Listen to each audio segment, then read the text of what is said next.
Hi everyone. So I got asked to come and have a chat with you guys about building communities off the back of Dave's chat really. And if you don't know ARM, which probably it's quite unlikely you do, we're in pretty much 70% plus of the world's connected devices. So quite likely something like this that's projecting on the wall, potentially your handheld device. And we're in a situation at the moment where we've moved from growing from semiconductor standard designing technology on chips into the world of IoT. So we've got some stats there which is actually quite scary as to how much we connect from an IoT and a data perspective. Within that, we have absolutely tons of communities from a business aspect that connect together with a partnership aspect. So if we look at our ecosystem of how we go to market, we partner with companies like Samsung, Huawei, Apple in some cases. And what we actually do is we provide them with the technology that sits on top of what they produce as products that go to market. So I wanted to talk to you a little bit about actually how you can grow your own communities by, funnily enough, thinking about what Dave said earlier in looking at your own real estate.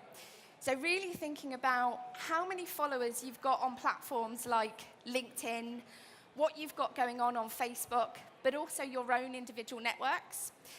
So I think we need to think about, firstly, how communications in the market have entirely changed. People don't want to be disturbed in the way that we're quite used to getting their attention. So it needs to be quite subtle. So we need to think about how we're connecting to people, what their actual bandwidth is on a day-to-day basis, how are they used to consuming information, but also alerts more than anything. And then there's a big risk around security. So how many people in the room, every time that they sign up for something or log in with Facebook on a certain website, actually read the terms and conditions as to how your data is going to be used? Nobody.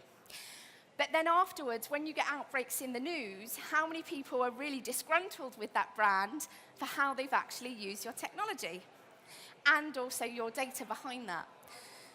So we're in a situation where you're walking down the street, and at the moment, you have probably been picked up on multiple different devices in this room, down the street, if you pop into the Trafford Centre. Yesterday, we were in a situation that we walked out of the Trafford Centre after having a few drinks, and my colleague said, I've just had a massive alert asking me how my meal at Nando's was or how Five Guys was. And you kind of think to yourself, actually, at what point did you tick a box to say that was okay? And I want to raise that as a really serious piece, because if you're creating a community, you do need to really think about this. What are you going to do with those people's data, and how much are you actually going to tell them, and how much do they actually need to know? So are you just going to flood their info with your ATS? What is the real objective for you creating this community, and what are you looking to get out of it? Finally is cost. Not all platforms that you will create communities on, like a Facebook group or a LinkedIn following, will necessarily have a cost, but you really need to think about the most valuable communities will actually be the ones that you invest a huge amount of time within, and that's really key. So I wanted to just take you through a little bit of a tour of what some companies are doing from a successful perspective with communities, and that whole era of where we are with Instagram influencers. So I think we're really at the moment at a peak of, we have the Kardashians of this world that will post a product and then it will sell out pretty much instantly. But more importantly, if we translate that into the world of talent and people, it's more of a micro level that we need to be thinking. We need to be thinking about the specialist skills that we're actually focusing on, and who are those influencers in that world particularly. A lot of individual companies take data and community basis to create actually an enforcement of what their employer brand is. I'm not a massive fan of that personally. So the kind of companies I've worked with historically, and also more importantly at the moment with ARM, we're looking at stretching that employer brand into these areas of where we're clustering communities, but most importantly, starting to think about actually the core purpose isn't about talking about the employer brand, it's more about reinforcing that with really great content. We could do a whole session on content, but I think Dave kind of gave you a really great whistle-stop tour earlier. So how many in this room of individuals are really heavy on referral schemes for recruitment at the moment? Okay, so some really good shows. On a percentage-wise, do you guys regularly measure that? Is that quite common? Yeah, in general? The difficulty that we have with referrals, and I was saying this earlier, it's almost a double-edged sword. We're really, really lucky because a company like ARM isn't overly well-known. We're not Spotify, we're not Google, we're certainly not Facebook. We are very lucky to have some very cool offices here in Manchester, hence why I'm here today. But ultimately, not many people know the story of ARM and who ARM actually are. So not only do we have to do a huge branding exercise with individuals as to this is what we do as an organization, we then have to do more of a team value proposition as this is the local team as to what they're actually about. We then have to do a layer underneath that of this is how you can impact it. So it's a pretty long journey. And what I think I wanted to raise more than anything with the referrals is, as a result of that, over the last 25 years as a business, we've been really fortunate that the most of our hires actually come via referrals. So we sit under just 40% of all of our recruitment comes from referred employees. That's absolutely awesome. Big problem. Everybody's a paper-cut cookie version of each other. So D&I really does come into the frame and is actually a huge question mark now as to, this is awesome, we've got people that are the right fit and culturally they're all getting on and they're all building some awesome products, but where does that diversity piece come in? And are we actually empowering the best people in the industry or just simply the individuals that know the individuals that could do the right job, right? So it poses some questions for us. The other thing to think about are vendors and networks. So with a lot of what I do myself with communities, I have to vendor manage a ton of organizations, and I'm sure you guys all talk to job boards, suppliers, LinkedIn, some of you probably work with some marketing agencies as well, and the list goes on and on and on and on. How many times do you all sit there and think to yourself, I'm repeating over and over again the same conversations and the same points? Try just building a Slack channel or somewhere where all of them can be in the same place at the same time. So you want to ask a question. At one point, the reason I started that actually, because at one point I had a team of 12 that were refusing to use certain job boards and certain tools because they were just too busy. And the suppliers are always of the opinion that it's your team rather than the product. So actually what we did was we pulled them all into the same space, which was a Slack channel, and then they actually conversed in that world. What that actually turned into for me was a community of individuals that were working together. LinkedIn was then communicating with Glassdoor. Total Jobs were also communicating with other team members from CW Jobs in the same remit. And it started my thought process of, actually, we could probably do this externally in a much better way. So that took me to thinking about this process as to the benefits of why you would actually create a community. If you're thinking about, I just want to create a community for recruitment purposes, you're not going to get very far. And that's me being totally honest. You really need to think about what is that USP that I'm giving back to that community and what is the real baseline metric as to how it and why it will be successful. Moreover, if you don't take your business on the journey of building that community with you, you lose the peer-to-peer voice. So I'm just going to talk you through very briefly 4 objectives as to why you might want to start a community and how also you can really grow a business case around that and taking the business on that journey with you, because that's absolutely key. I'm sure there are many of you sitting here at the moment that are thinking to yourself, it's all fair and well, you want to start a Slack community. Who have you got to ask for sign-off? Who's going to approve it? What does the content look like that goes in those channels? And all of those other myriad of questions that you're asking yourself. And it's not easy, but the worst thing that you can do is start something half-heartedly without a proper plan for it, and then it falls flat on its face because there's the lack of engagement that's continuous. So the first one is customer support and success. So for me, the most prominent company that does this is giffgaff. So giffgaff set up a community to eradicate their customer support department. It saved them, I don't even know how much actually, I'm not even going to attempt to quote it.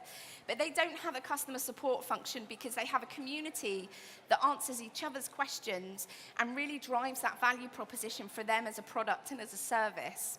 So I don't know if anyone's on giffgaff or ever used it at all. No? Yes? Maybe? Okay. The other option is product ideation, innovation, and feedback. And this is actually very similar to Dell. So Dell Inspiration have a community that hosts a host of ideas, mainly from developers that use their technology, but also for individuals that might want to throw an idea into the mix to improve a product. That community itself is actually valued at £246 million, purely based on the ideas that are injected into that baseline of community. How many of us have actually then turned it on its head and thought about, from a communications aspect, could we create that internally to understand how our TA processes are working, what we could be doing better from a feedback perspective, whether the offboarding or the onboarding actually works, and actually use it as an opportunity for a feedback mechanism within a community of what you could have as ambassadors. The other is the internal and external engagement, and that's very much what I was talking about with the vendorship management and the benefits you can actually get out of that. Acquisition and advocacy.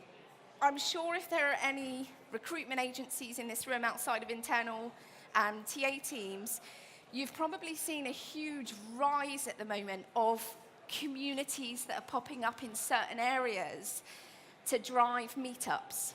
So you've got tech meetups, data scientist meetups, you tend to have a host of speakers, you tend to have some problem solving.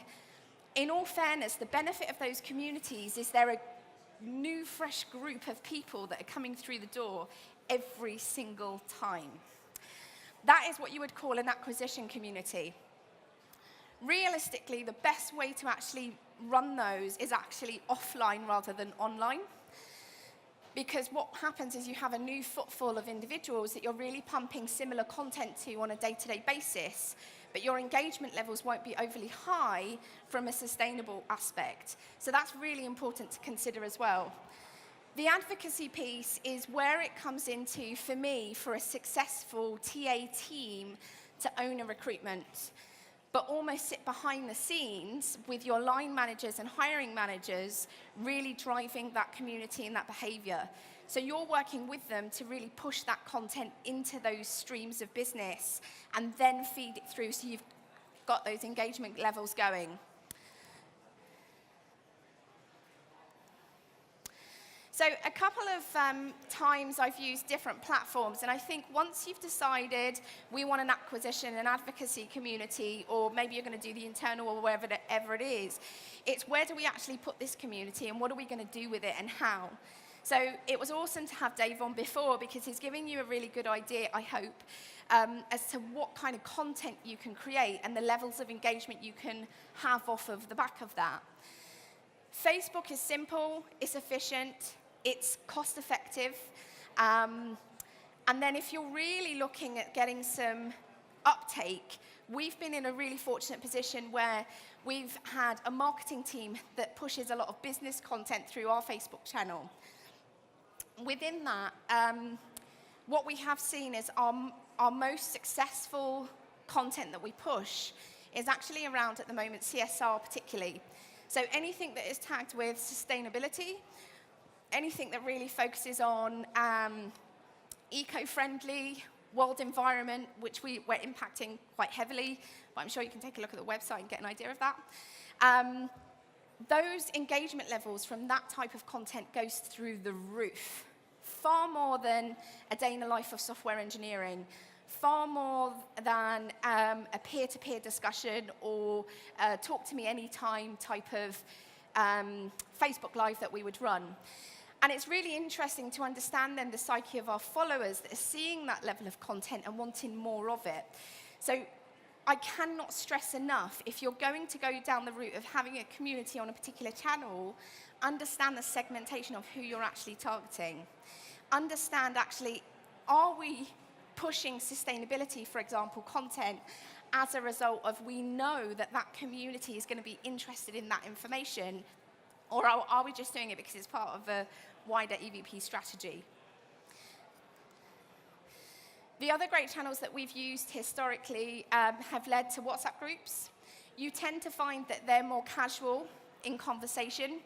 They're a lot more easier to get engagement and traction with because WhatsApp notifications, people are, by statistics, you're actually 90% more likely to respond on a WhatsApp notification than you are an email or alternatively a social media notification that comes through to your phone.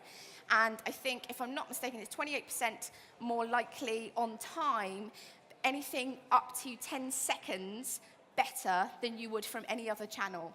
So really think seriously about WhatsApp, because what you'll also find is people that aren't on social media, especially within the tech area, for us, compiler engineers are an absolute, a really, really difficult area for us to recruit for, but so essential to what we do as an organization.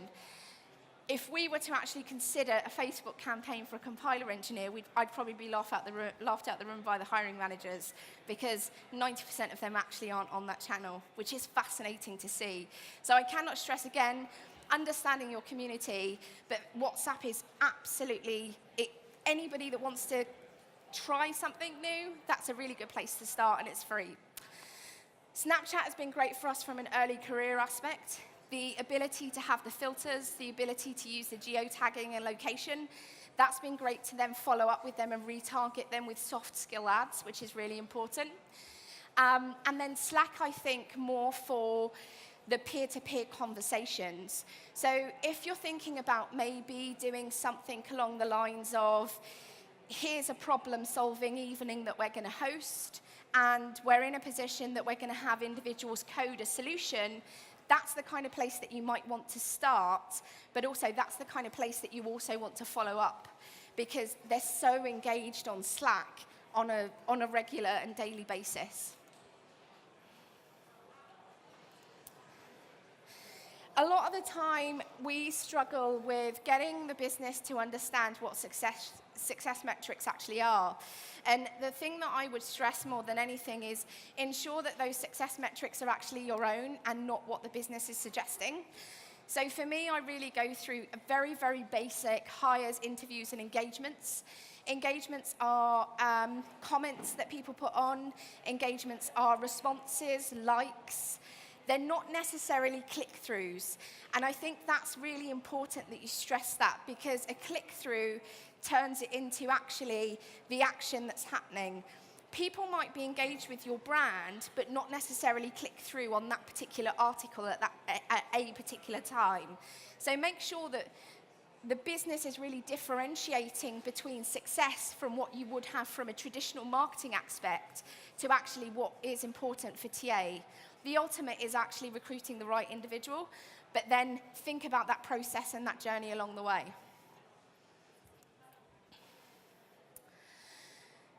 So taking your business on the journey is really, really important, and I think there are some key points here to actually think about when you're growing that community in how do we get these teams engaged in what we're doing on a regular basis. There is a huge, huge gap, I think, more than anything, where TA teams, and especially when I've walked into businesses, TA teams are doing some awesome stuff, getting some really great results, but the business are totally unaware as to what's going on, how it's happening, what the life cycle is for someone to actually recruit somebody, and how darn difficult it is. Because there's no realization from their aspect as to raising the rec and actually just wanting somebody in that seat, right? So I think taking them on the journey is really, really key in getting them to understand how can we turn you as individuals into influencers that we can use in these channels and really have an earmark as individuals that are pioneering in those groups.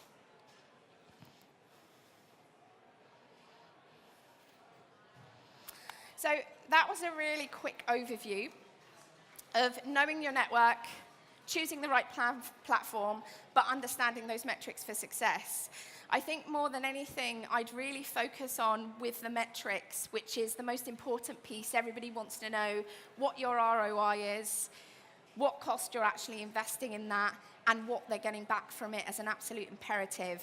Sometimes you cannot measure back to the business the engagement levels based on what it looks like from an employer brand aspect. You need to take the business on the journey in understanding that. The tangible pieces, as in how many people you have in your community, how many people that are actually interacting with the content that you're putting there, how many conversations that are coming off the back of that. Those are the tangible results that you need to feed back to the business. But outside of that, employer branding measurements, I'd probably stick with communities to take that back to the business and then recruit off the back of those.